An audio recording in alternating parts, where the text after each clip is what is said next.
Recording. Hi there. Thank you so much for listening to Grounded in Maine today. My name is Amy Fagan, and I have a very special guest today. Her name is Victoria Scholz, and I'm going to have her say it also because I am not German, as anyone who's German can hear. But Victoria is here from the House of Dodos, which is her brand, and we are going to talk about the fashion world. So, Victoria, thank you so much. We've already been talking, so I'm very excited to bring this message out. Thank you so much. Honestly, you're the most pleasurable host I've ever had, and I'm honestly so happy to be here. I'm so grateful for the opportunity. So thank you so much for having me. And how do you say your last name? It's actually Scholz, but it's just German, and that's fine. It's just German. Well, anyway, so Victoria is in the fashion world. She has her own brand, but we are talking about sustainable fashion because she has personal and professional experience in that. And I want to hear more about this because we were talking about a couple of things that I was just like, this is like, there are things that definitely need to change. There are things that are just horrendous. But I first I just wanted to bring out, so in Victoria's guest form, she said the message that she wanted people to come away with was together we can change fashion, and through fashion we can change the world. And that just hit me really hard as someone who doesn't really care about fashion, but also cares about what everyone else is wearing. But that is just, I'm curious how that, I know you just like patted your heart, but where does that come from? It's a true belief in community, a true faith in people, and the knowledge of the fact that the fashion industry is the second most polluting industry in the world, right after oil, and the fact that there are 3 million people working in the fashion industry, and many more than we would like to admit in working in unsafe conditions, working under forced labor, working for 13 cents a day. And this is just something that is so heartbreaking to me that it's literally my life purpose to fight against it. And I believe that together we can, because I know that alone I'm just not able. I can shop sustainably or act sustainably my entire life, and it will never make as big as an impact as if we come together. And I believe in people, and I believe that we truly can change the world with fashion. Oh my gosh. And we say so often, and it's just so true that we vote with our dollars. Like if you know that something is, not right, just don't buy it. And we need to show these companies that are, they're just taking advantage of people, and we just need to show them that we don't support that. Absolutely. And if you just think about it, it's just wrong in so many levels, literally, you know. And I understand the amazement of having very cheap clothes, and a large amount of it and trying to be on trend. But the very truth is that you will never be able to be on trend long enough because we have a trend every single week. There are studies that show that big companies have new collections every week, and especially with the giants that you know their names, um, are coming up quite forcefully currently. They're having new collection every single day. They're producing 6,000 new clothes and styles every single day. You will never be able to win that battle. And I think the problem with buying into it is not just trying to have this psychology battle of trying to be good enough, trying to be in trend, but the problem is that you're actually supporting. Yes, I don't care how you treat your workers. Yes, I don't care if how you treat the environment. Yes, I support you exploiting workers and exploiting the environment at the cost for cheap fashion. And I don't mean to be rude in any kind of way, but that's essentially what we're saying while buying into it. And that's the memo that the companies get. We only care about profit. You only care about profit. Wonderful. We're a great team. Mm, yes. Yes. I mean, it's that, once we understand, once we know that's true. Like you're by spending your money there, you're saying I'm okay with this. I And I agree. support that. Oof. Yeah. And And that's really hard. and that's why I'm saying, like my intention is never to be rude, is never to hurt someone's feeling, is never to make someone feel bad. That is absolutely not the reason why I'm here and today and doing podcasts. The reason I'm here today is because I believe in the good of people. I believe that people have good hearts, and I believe that if people just know, they won't do it. Because I believe that essentially with all our differences, we all very deep in ourselves, we know we are all humans. We're all skin and blood. We all cry and we all laugh and we're all someone's daughter, sister, husband, whatever. But we're all human. We're all family. And for me, the biggest turning point in my life was when I asked my boss, a fashion designer, how do my colleagues work? And I figured out that those colleagues were actually sitting in Bangladesh, in Rana Plaza that collapsed 2015 and 1,000 people died. So that I'm still getting goosebumps. It's crazy. But for me, it's just because I was lucky enough to be born in Germany with an amazing family and parents that I will love more than everything. Just because I was lucky enough to be born in that place and not somewhere else in the place, I get to live the life that I lead. And if I was just another girl born in India, born in whatever kind of country, because we have a lot, we're also producing in Africa, Myanmar, Vietnam, we're doing a lot of damage in a lot of countries. But if I was just not lucky enough to be born somewhere else, I would be that woman right now. Mm, And that just changed everything for me. yeah. Oh my gosh. And it's so conflicting, sort of like I don't want to support I definitely don't want to support that treatment, but at the same time, if we're not, so this is just something like that goes on in my head. I don't want to support that treatment, but at the same time, like if they had some money, is that better than no money? Like if they have to shut the factories down, I just I just don't understand the depth of it, I think, the depth of the abuse. Um, so I just wonder, like, is you were saying like 13 cents a day, like, is that better than zero? Um, oh gosh, it's just it's so tragic. Because I was really going into depth with the entire process, and I was really wondering how is it possible, and I watched a lot of interviews, and it's actually quite possible, right? Because on YouTube you have all the documentaries. Just like one of the most shocking documentaries for me was The True Cost of Fashion. I watch it every single year because I will just not allow myself to forget.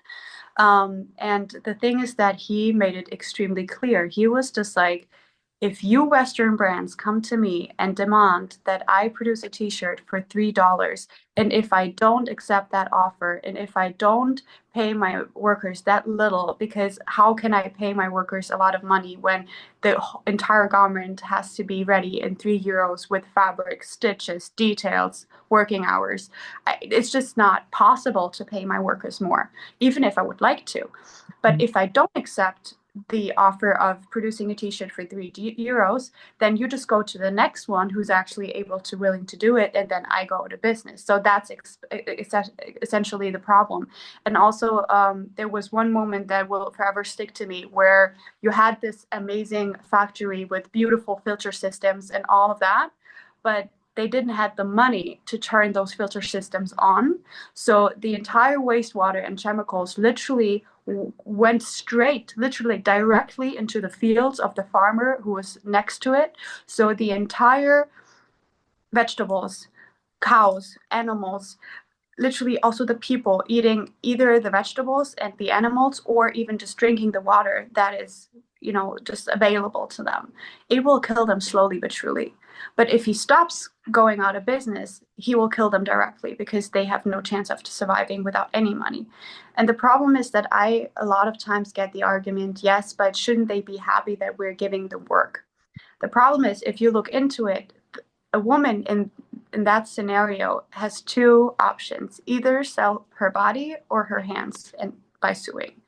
And then I ask you the question, are we really heroes because we're saving a woman not to prostitute herself, but to work with for 13 cents a day?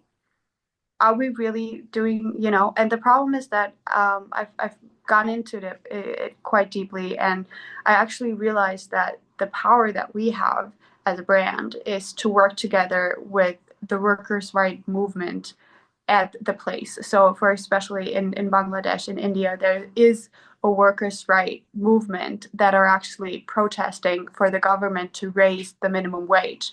And that's the only chance we have to actually change something, because if they raise the minimum wage, then the Western brands can't fight that, you know? But currently they're just taking advantage of the fact that the minimum wage in those countries is so extremely low. So they're just like, that's not my problem. It's their minimum wage. I'm just Right. paying what they. So it's a whole construct that is behind that. So hard. Oh my gosh. And then so on that, I mean, I don't want to dismiss that as like not important because it is so important. I just want to make sure that we hit on some really big things. I know this is a heavy one and this is a lot for people, but I mean I've literally seen people say, I got this so cheap on Amazon and or you can buy seven of them. You can buy one in every color on Shein and stuff like that. And then knowing what's happening on that end. Um and I'm going to sound really dumb because I'm not educated on that. It's not something that I have looked a lot into, but we were talking also about denim and jeans because that is something that I wear. I don't wear expensive jeans, but that's part of the problem. I refuse to pay a lot, but I also I didn't understand. I assumed that because it was like denim actually used to be cotton and it's not really cotton anymore. And you were telling me before we started recording just how bad the process has become. So can you, because I was like, denim is standard. Everyone wears it, and that's like my go-to. But can you talk about denim a little bit? Absolutely. First of all, I want you to know you never sound dumb. Just the fact that you're curious and ask questions makes you absolutely outstanding personality. With denim, the problem we have with denim is that denim is actually a very old garment, right? So we have like the whole Japanese tradition around denim, and they really cherish that because you have the cotton plant and then you dye it in indigo, and it's a very long process. So it used to be something quite sacred, to be fair. And still now it's the most famous garment that we have. The only problem that became a problem is the look of it, because we wanted washed, we wanted ripped, we want the whiskers, so like the lines on around the waist, yeah. So everything that is altered, because you need to understand every denim pant used to be extremely dark blue. If you just have the cotton garment and you dye it in the indigo, it's almost black. So dark blue is it. And everything that makes this dark blue lighter is the thing that comes in with the sandpaper. And the problem is that people used to just scratch the denim with sandpaper in order to create those lines that makes it look like it's used. And the problem is they used to do it without any sort of mask. So this sand got into their lungs and slowly but surely killed them. And then we have other ways, but every time we edit a denim to make it look used, that's when the chemicals come in, and that's when the heavy procedure comes in, and that's where the toxicity starts. And the problem is also that cotton, upsettingly enough, is the most polluting raw material that we can possibly use, simply because for one denim we need around 1,000 liters of water, because the cotton plant is just extremely thirsty. We need a lot of pesticides and fertilizers in order to grow the cotton plant. So we just have a lot of raw materials, and we have a lot of chemicals that even starts at the raw material extractions. But on good news, we realized that problem, and that's why we have organic cotton. That's why we have responsible agriculture, because the problem used to be that we would be so heavy on the chemical use in the raw material that we could not even use the soil afterwards anymore. We would pollute the groundwater with the chemicals, and we could not use the soil because the soil would just be dead afterwards. So it's really nice that we're starting to find creative solutions, how to have a responsible cotton manufacturing, and also with the denim. I told you about 𝗏𝗄𝗃, and I would really like to go in depth with it because I've just been at a fair. It's 𝗙𝗃𝗃𝗀𝗃 in Florence. It's a big fair where they had a huge building where they actually showed their new innovation. So one thing that they're doing is instead of sandpaper and and scraping and all of that, they're actually using lasers. What is amazing because it's way faster. It doesn't really affect the body at all because it's literally just like a huge washing machine, if you want to think of it that way. And you're literally just having a laser and you type in the garment, the design on a display. So it can literally laser flowers or water drops or even the well-known whiskers and the well-known washed effect. And with just the laser, they can go up to 10 levels higher of blue. So they can do almost a white denim, because you always need to think a denim always starts dark blue, Right. right? So the more lighter it gets, the more chemicals you normally have. But with the laser technology, you're actually able to do all of that in a very safe and environmentally friendly way. They also use enzymes, which is extremely interesting. So it's basically a form of bacteria that is eating up the denim, but it's still way more sustainable and responsible, especially when it comes to the human health than doing it by hand and chemicals. So that's actually also very interesting. And then they also have a new way of washing where they use just, I think, 10% of the water that it would normally take to wash the denim and Mm. to dry, right? So I'm really, really happy they also have this new thing that all the embroideries that are on a denim are only made with recycled polyester fibers. So I'm really, really happy to see, honestly, that they're doing so much good and they're really investing into technology. And I honestly think that will be the next step for the fashion industry to really invest into technology, innovation. We have so many new opportunities also with artificial intelligence. So I truly believe that this is the next step that really bring a sustainable future for the fashion industry because one has to be fair, since the industrial revolution where we found to get the sewing machine, the industry doesn't really have changed, right? So it's quite an old industry if we're very fair, right? So I think that there are a lot of new innovations coming up that will actually solve a lot of those issues. Wow, technology. It's just it's amazing to me. And to hear about the process of denim jeans is just it's heartbreaking, really. And I think about when you were talking about the chemicals and the sandpaper and stuff, I was just thinking I never wore those things because I was like, I want them to last longer.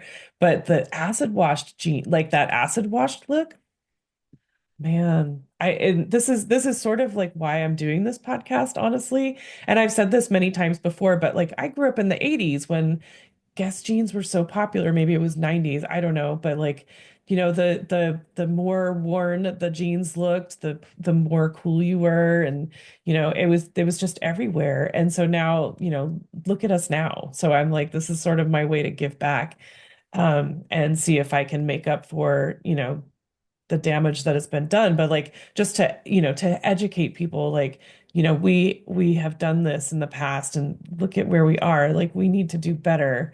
And so Guess jeans, I love that because I have not heard of Guess jeans in so many years. And so the fact that they're, one, still around, and two, coming back with like a sustainable process, is very exciting. And I hope that it's not going to be, too super expensive so that people can support them.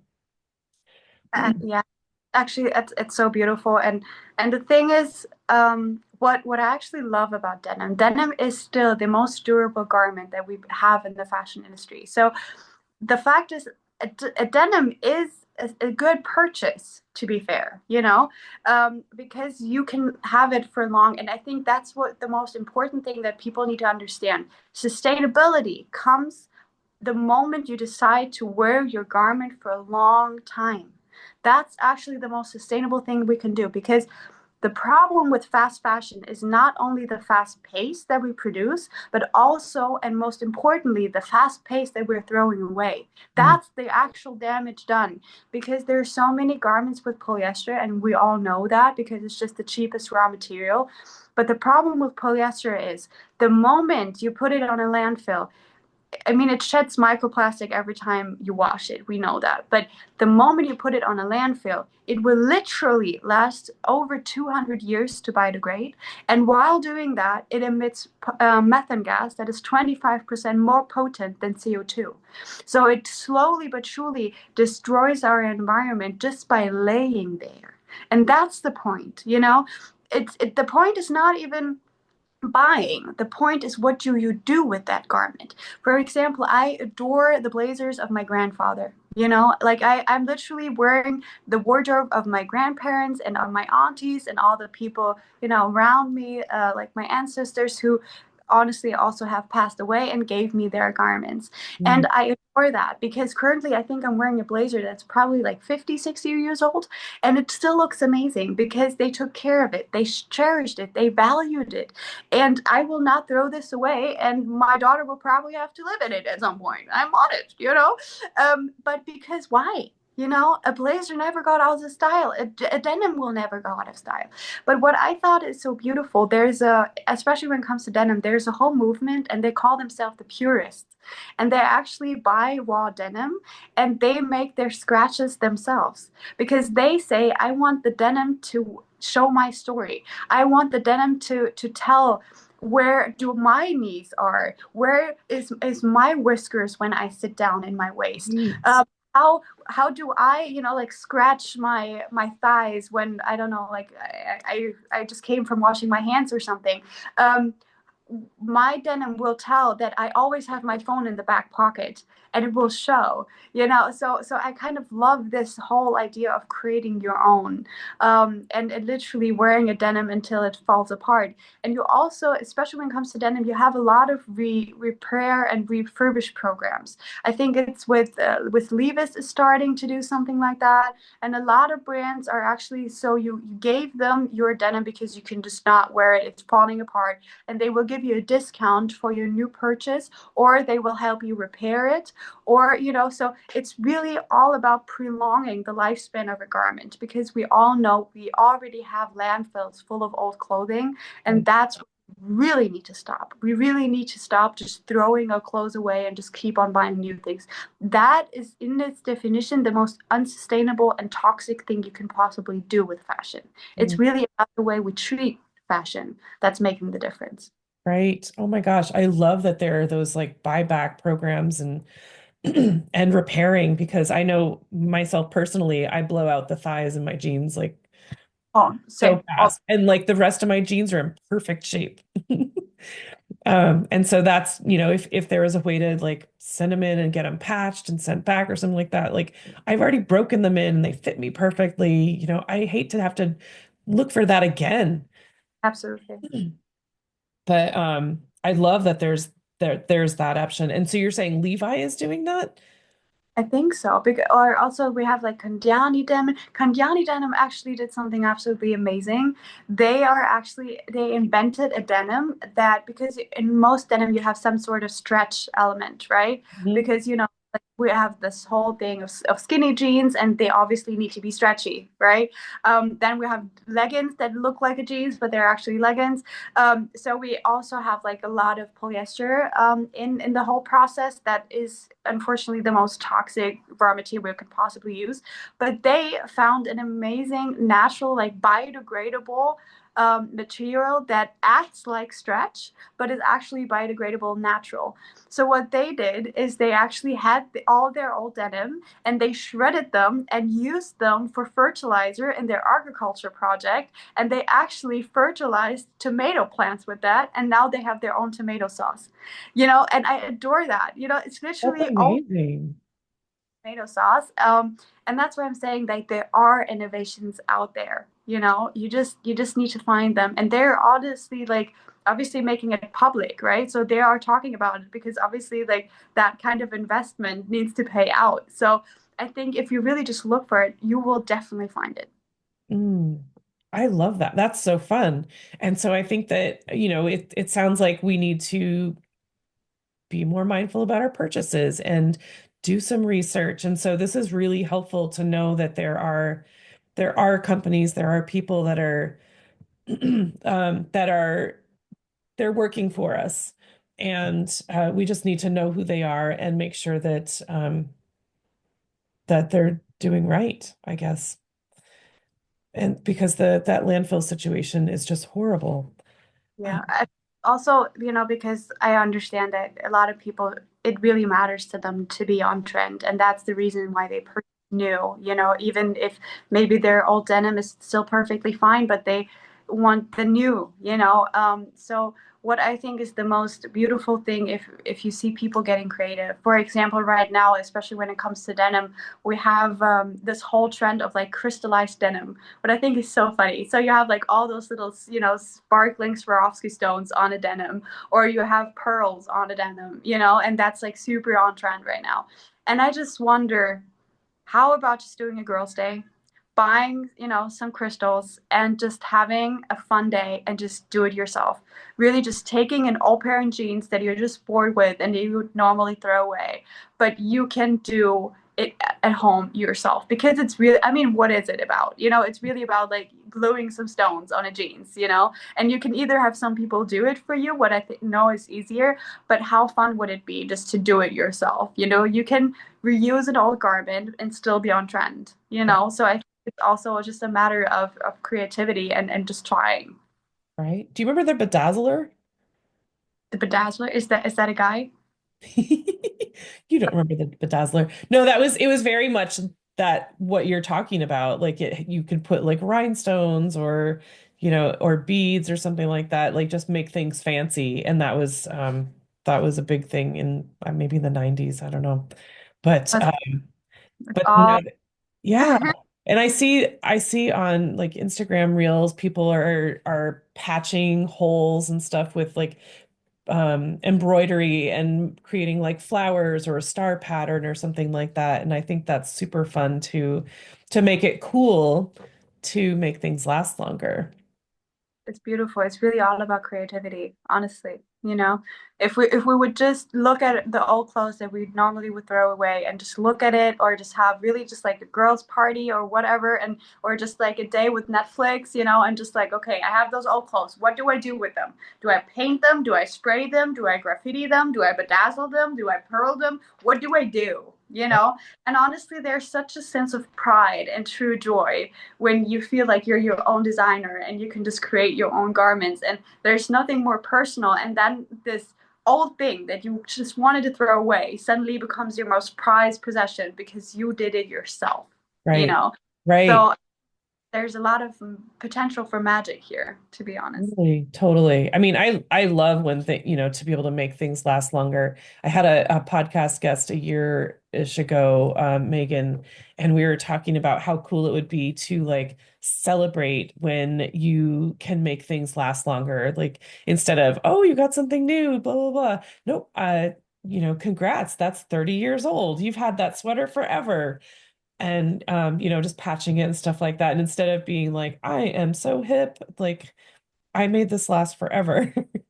No, that's so cool. Like I'm actually talking to some people right now because in Germany we have this show. It's called Shopping Queen, and it's really about like buying new clothes for to match a theme, right? So I was thinking about how cool would it be to have like an upcycling queen, just to have like some people coming together and they all have a challenge. Like, here's an old denim, make it cool, or make it fancy, or do your thing, right? And then just like to have like a sort of casting or whatever, like, so to really just like to promote the entire idea that it's not the coolest thing to just go out and shop because you have a budget and congratulations, you made it, to have an outfit in that budget. And honestly, I was part of it because I was trying to like shop sustainably and like to promote the sustainable brands in my city, and kind of just like take the camera into the sustainable shop, right? So I was trying to Right. make it, but I would think that would be the coolest, just to really to promote that and to celebrate it and to really put some glory on it, because Absolutely. that we're all to some extent we're just tired. We're tired of the shopping halls. I don't want to see that you just bought 50 new clothes. No, I'm tired, Right. We and need to change what the definition of cool means in absolutely, fashion, absolutely. for sure. I mean, I had another podcast guest who Dita is she thrifts clothes a lot, and she actually does thrifted style bundles. So you can order a bundle from her and it's all thrifted and it's very cool. No, I'm such a thrift fan. Honestly, I'm such a thrift fan because there are some moments. I'm honest. I'm not perfect. Sometimes I have a bad day, and I'm like, you know what? I need that right now. The I want to. retail therapy. Yes, I'm still human, right? But there are so amazing thrift shops, especially in Florence, but also in Germany. Like thrift shop are really coming up, right? And then I find like maybe a dress from the 80s, and I'm just adoring the shoulder pads, and I'm just like yes, and it's long because like mini skirts that it could never possibly wear because it started to fit in it, they were not on trend, but you had like, bold shoulders and you had like the dynasty era. And I'm like, yes, I'm living for it, I'm here for it. So that's what I'm saying, and that's also like the definition of style for me and being cool. For me, being cool is being unique, is being yourself and Right. not, someone who's like walking publicity for some brands. But Right. that's just Yeah, and I feel like I'm tooting everyone's horn and I'm like, oh, all these podcast guests. But I had last year I had a podcast guest, Shelly in Freeport, Maine, who she owns a consignment store and there's another consignment store also in Freeport and they got together and they did a fashion show and it was all thrifted clothes. And I moved just before that, so I missed it. But oh my gosh, how cool is that? Like just to show how much is available and how fun that is. And oh gosh. And the quality is so much better when it's thrifted. Like it's already like, one, it's already bought and worn, but it's like the it seems like the more technology we have and the more stylish these days, like when it it just has to be done faster and it's just the quality is just not as good. if I may just add on that, it's on purpose. To be fair, Ah, we have the word planned obsolescence in the yep. fashion. It is a plan that the garment doesn't last more than 3 washes, so you have to replace it. It's planned. Otherwise, you wouldn't buy. If you only buy stuff that will last you forever, you don't need to buy. And that's what kind of what makes me so mad, to be very fair, because the fact that it's planned and the fact that especially those trendy items, that are literally just like the cheapest polyester and it's sewn so badly, and that's so on purpose because they know they are even dosing on like the micro trends, because we have like different levels also on trends in the fashion industry, and they're literally picking like new and upcoming rising designers and they see, oh, they are on trend right now, so they're copying this designer. What is so heartbreaking because so many small designers go out of business immediately because as soon as they have an item that goes viral, you have it copied for cheap, but they are well aware that this is not a big trend. They know they will only produce a minimum quantity because it's a trend for like a day or as long as this TikTok video is going viral, what is like at maximum a week, right? So this trend is supposed to last for a week and not more. Oh my gosh. Victoria, can I ask you a question? Who do you think they is? Who is they? They, in a sense of who are the brands? Who maybe, I mean, who is the they that is choosing what's fashionable? Who is they? Well, currently it's actually artificial intelligence, because artificial intelligence is scanning through all the social media platforms, and as soon as they have a post with a lot of engagement, they immediately pop up in, for example, the marketing or the merchandising team, and then they know what to do, and they know that they need to copy this trend immediately, and then they go directly into production and directly, AI? excuse me. It's AI? Well, yes, because AI has the capability of scanning multiple social media platforms at once and detecting a trend immediately. Oh my And gosh. who are using it are obviously like the big fashion brands that you already counted on. You know, we have Temu, we have Shein, just to, give some names. Um, but yeah, they really made it their business to detect every micro trend. And we used to, like, there used to be this rise of Zara and H&M, and like those kind of big conglomerates. But even they are now getting more expensive because Timo and Shein is also scaling their business. So super fascinating to see, because we used to have haute couture, prêt-à-porter, and then mass market. And now in the mass market, we have several levels of different fashion brands, and they're all fighting each other. But to be fair, also the luxury fashion brands are even also in the mass market mix currently, because they're also using the cheap clothes, and they're also not paying their workers fairly. So they all kind of copied each other, and Timo and Shein are just kind of the all stars right now, because they realized on how to use the principles of Zara and H&M and just do it 10 times as big. Oh, that's so sad. And so that's heartbreaking, really. I mean, what is how all right, so you're currently in Italy and you're studying right now. What are you hearing about? I mean, clearly you just heard about guests, which is very cool. But what else can we be looking out for? Well, especially the rise of AI is a big theme currently. Bless you. But simply because we're kind of really investigating new technologies, and we're really looking at problems that we have, and try to find innovative solutions. So, for example, one problem that we have is we have all this post-consumer waste, where we're talking about the landfills, but we also have pre-consumer waste. So you need to imagine we have, like those large like squares of textiles. And those squares of textiles are obviously transformed in our clothes, but we never use the whole square, right? And then if you have, for example, a quite complicated garment, you probably have several squares until you reach the perfect pattern in order to finish that garment the way it's supposed to look.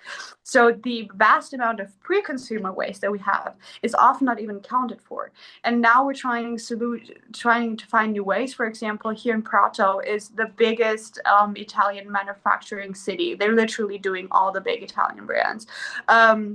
And they found a new process on how to turn this pre-consumer waste into new fabric and new fibers. So that's amazing, right? Because they Yeah. say it's still clean, it's had not have been used or anything. So they're really sorting the pre-consumer waste into materials and colors, and then they literally shred it, and then they turn it into new fibers, new yarn, new fabrics. So we have recycled wool now, or recycled cashmere. So that's amazing. And then also, when we talked about all the waste that is coming together while trying to find the perfect pattern, Mhm. is also really amazing, because with the help of AI, we can actually create a 3D garment virtually. And with the 3D garment, we can have the perfect pattern. So this whole try and error thing that creates so much waste is, getting excluded, because we can do it in 3D on our laptop, have the perfect pattern, do it once.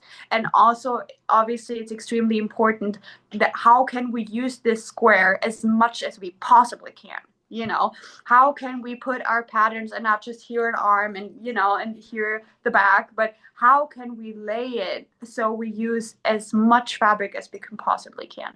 So this is really amazing. Also, then I've talked to an app who are doing body scans, what's actually pretty cool because as I realized, a lot of people order like 3, 4 different sizes because they're not quite sure yet which size fits them perfectly. What is understandable, right?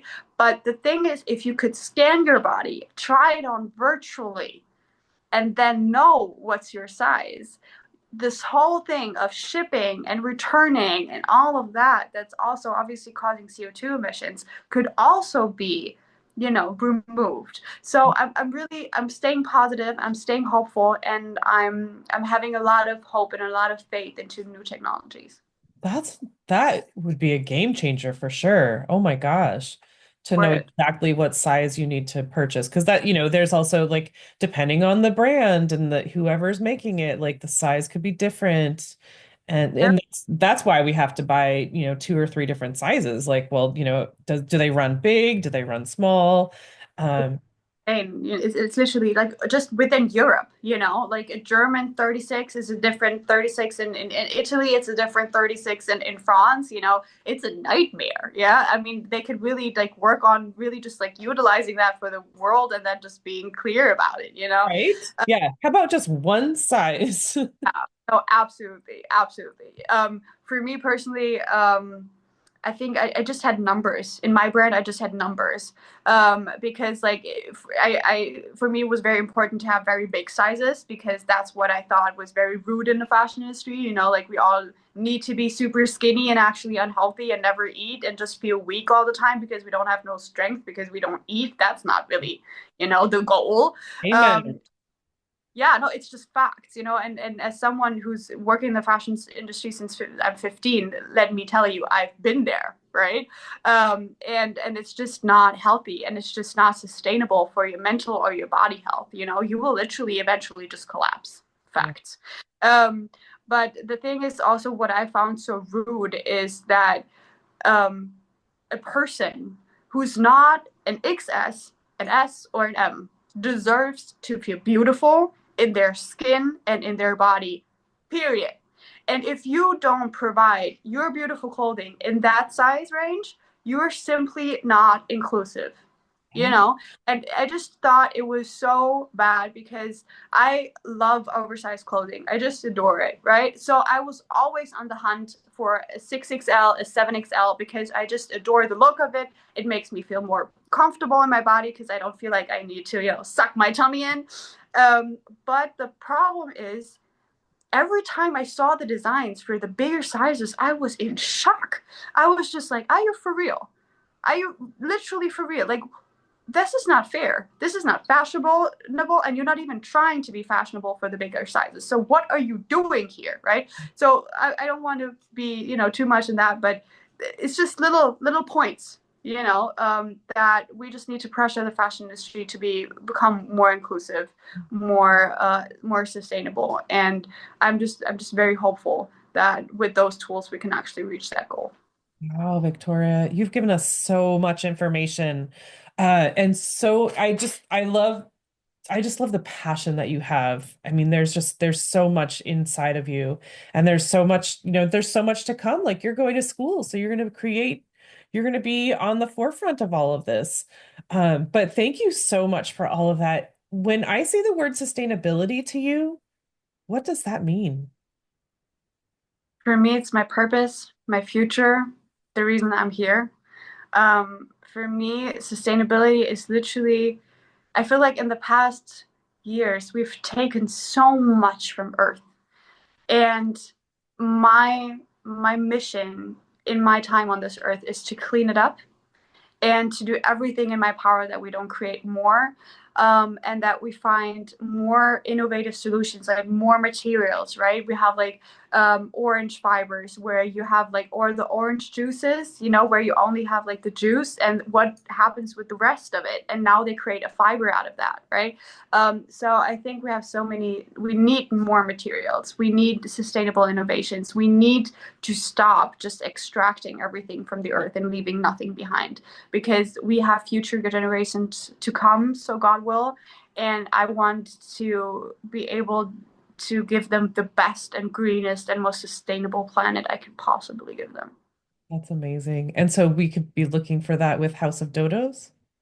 I'm trying my best, obviously. Well, for me, it's just like, my values only biodegradable fabrics is already helping a lot, being very transparent. So for me, House of Dodo is an outlet for my creativity because I do adore fashion, but really just kind of showing the way, to be very fair. I don't consider myself a top-notch designer. I will never be.